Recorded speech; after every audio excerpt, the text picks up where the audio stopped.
మనం ఏం చేయలేనటువంటి పరిస్థితి. ఇప్పుడు దానియేలు కూడా ఏం చేయలేనటువంటి పరిస్థితి. కానీ దానియేలు సింహాల బోనులో వేసినా సరే దానియేలు ఏం చేశాడో తెలుసా? ప్రార్థన చేశాడు. దేవునికి స్తోత్రం కలుగును గాక.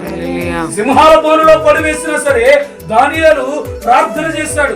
మోకరించి ప్రార్థన చేస్తా ఉంటే దేవదూత వచ్చి నూళ్లను కావలి కాసింది ఎవరు? దేవదూత. కావలి కాసింది ఎవరు?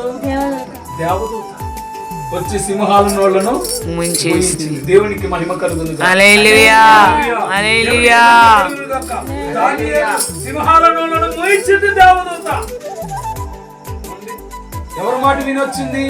దేవుడి మాట విని దేవదూత వచ్చి సింహాల నోళ్లను సహితము మోయించగలిగింది.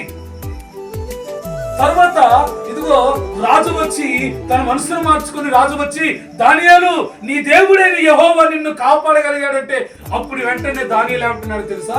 రాజు చిరకాలము జీవించును గాక. ఆ మాట మనం అంటావా?